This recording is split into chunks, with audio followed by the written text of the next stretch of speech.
Hello guys, ఎలా ఉన్నారు? I hope మీరంతా బావున్నారు అనే అనుకుంటున్నాను. ఇక ఈ వీడియోలో రీసెంట్గా వచ్చిన ఒక హాలీవుడ్ మూవీ గురించి తెలుసుకుందాం. అది సైకో కిల్లర్. ఇది ఒక స్లాషర్ మూవీ.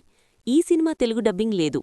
అంతేకాదు, మన దగ్గర ఈ మూవీ లేదు, కానీ యాపిల్ టీవీ, అమెజాన్ ప్రైమ్ వీడియోలో వేరే కంట్రీస్లో స్ట్రీమింగ్ అవుతుంది. నిజం చెప్పాలంటే ఈ సినిమాకి భాషతో అస్సలు పనిలేదు. ఎందుకంటే ఇందులో అంతా నరుకుడు, చంపుడు సీన్లే ఉంటాయి. కాకపోతే ఒక్కటి మాత్రం గుర్తుపెట్టుకో, ఇందులో వయలెన్స్తో కాటు అడల్ట్ కంటెంట్, న్యూడిటీ కూడా చాలానే ఉన్నాయి. ఇక క్లైమాక్స్లో అయితే మరీ ఎక్కువ అనిపించింది.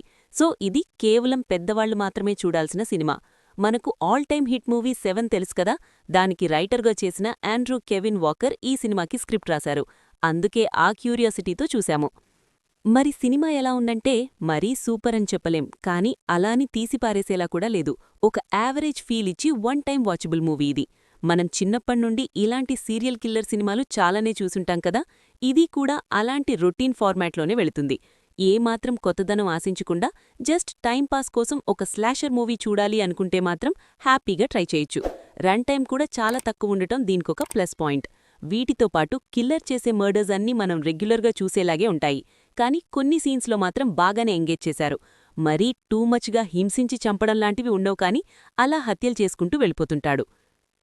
హే గైస్, ఒక్క నిమిషం, మనది అసలే కొత్త ఛానల్, సో సబ్స్క్రైబ్ చేసి సపోర్ట్ ఇస్తే మాకు మరిన్ని మంచి మూవీస్ తీసుకురావడానికి ఒక మోటివేషన్లా ఉంటుంది. So please do subscribe and click the bell icon. ఇక కథలోకి వెళ్తే, ఒక హైవే పెట్రోలింగ్ ఆఫీసర్ని ఈ సైకో కిల్లర్ చాలా దారుణంగా చంపేస్తాడు.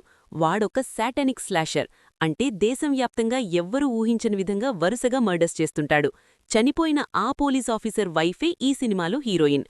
తన భర్తను చంపిన ఆ కిల్లర్ని ఆమె ఎలా పట్టుకుంది, అసలు వాడు ఎందుకివన్నీ చేస్తున్నాడు అనేదే మిగతా స్టోరీ. స్టార్టింగ్లో ఒక హైవే దగ్గర జరిగే మర్డర్ సీన్తో సినిమా చాలా ఇంట్రెస్టింగ్గా మొదలవుతుంది. కానీ ఆ తర్వాతే కథంతా మళ్లీ పాతకాలపు సినిమాల ట్రాక్లోకి వెళ్ళిపోతుంది.